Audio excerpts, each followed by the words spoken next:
December 4, 1872. The crew of the Dei Gratia was 400 miles off the coast of the Azores when they spotted a ghost. A brigantine-style ship, the Mary Celeste, was drifting aimlessly. Her sails were tattered, her wheel was spinning freely, but she was still defiant against the waves. Captain David Morehouse knew this ship. He knew its captain, Benjamin Briggs, a man so meticulous he wouldn't leave a single rope out of place. But as the boarding party climbed onto the deck, they were met with a silence so thick it felt like a physical weight. In the galley, the table was set for breakfast. Warm tea was allegedly still in the cups. In the captain's cabin, his wife's sewing machine sat with a half-finished garment. The cargo, 1,700 barrels of industrial alcohol, remained untouched, worth a fortune. There was no blood, no signs of a struggle, no signs of a storm. Yet 10 souls, including a 2-year-old girl, had vanished into the thin Atlantic air. They left behind their pipes, their money, and their clothes. What could possibly be so terrifying that a veteran captain would order his family into a tiny lifeboat in the middle of the shark-infested Atlantic? Was it a freak of nature, a calculated murder, or something that science still can't explain? Today, we go deeper than ever before into the ocean's greatest cold case.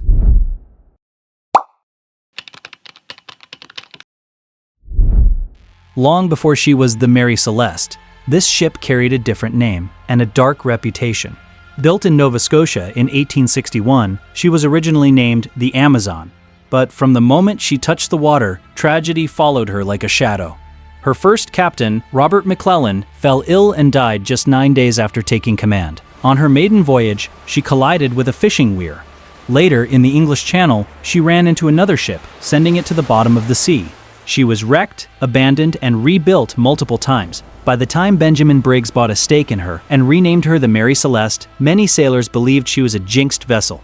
Briggs, a man of logic and faith, ignored the superstitions. He wanted a new life for his family. He didn't realize he was stepping onto a floating tomb.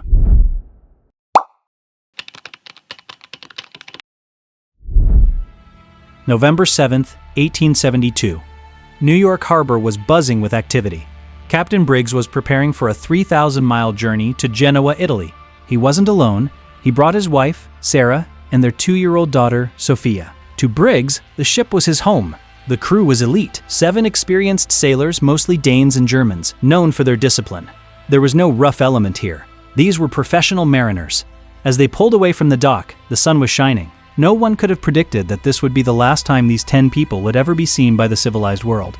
For 2 weeks, Briggs's logbook showed a perfect voyage. The weather was fair, the winds were steady, the last entry was dated November 25th.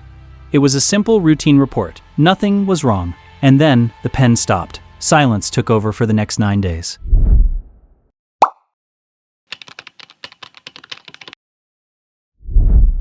When Oliver Deveau, the first mate of the Dei Gratia, stepped onto the Mary Celeste on December 4th, he expected to find a crew incapacitated by illness or perhaps a pirate raid.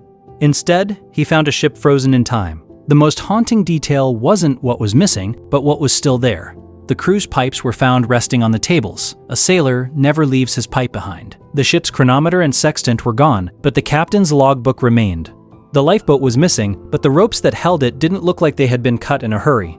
They looked like they had been intentionally untied or had snapped under immense pressure. There was about 3 feet of water in the hold, but for a ship of that size, that was nothing. She was perfectly seaworthy. Why did they leave? Why didn't they just wait for the water to be pumped out?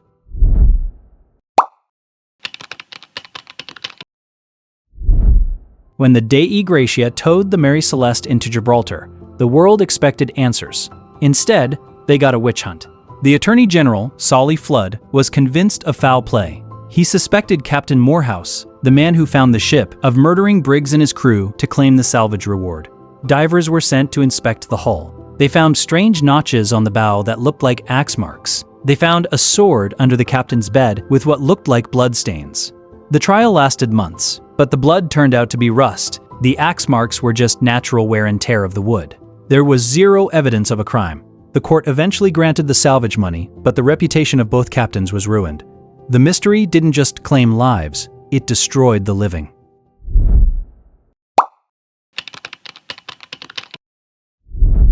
For a century, people talked about sea monsters and aliens. But in 2006, Dr. Andrea Sella of University College London conducted an experiment that might have finally cracked the case.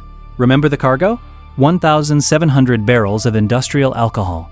9 of those barrels were made of red oak, which is more porous than white oak. During the voyage, alcohol leaked from these barrels and vaporized in the heat of the hold.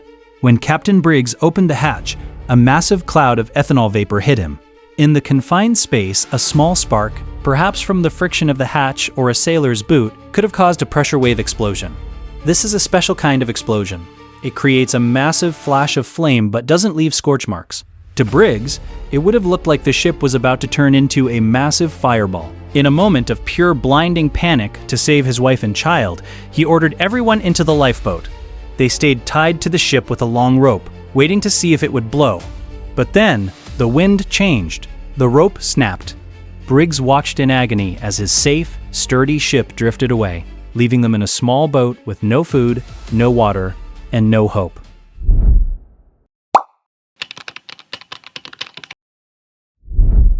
But even the science has holes. If there was an explosion, why did the boarding crew report no smell of alcohol? This leads us to other darker theories. Some believe a seaquake, an underwater earthquake, hit the Azores, causing the alcohol to leak and terrifying the crew. Others suggest an infrasound phenomenon, where low-frequency wind vibrations against the sails can cause humans to feel extreme paranoia, nausea, and a desperate urge to flee their surroundings. Could the Mary Celeste have literally driven its crew insane, or was there a sleeper among the crew? A man with a hidden past who waited for the perfect moment to seize the vessel, only to be swept away by the sea himself. The Mary Celeste was eventually sold and used by different owners for another 12 years, but the curse never left her. Her final owner eventually ran her aground in Haiti as part of an insurance fraud scheme. Even in her death, she was surrounded by dishonesty and darkness. To this day, we have no graves to visit, no final letters to read. The story of Captain Briggs and Little Sophia remains locked in the depths of the Atlantic. It's a reminder that no matter how advanced our technology becomes, the ocean remains an untamable wilderness. A place where a perfectly good ship can become a tomb, and where 10 people can vanish as if they never existed at all. If you found this deep dive into the Mary Celeste fascinating, make sure to stay tuned for the next episode of our Global Mystery series. We're traveling to the ancient sands of Egypt to uncover a mystery that has stood for thousands of years. What do you think happened? Was it the alcohol? Or something more sinister? Let us know in the comments below. Don't forget to like and subscribe to join our global community of mystery seekers. Until next time, keep searching for the truth.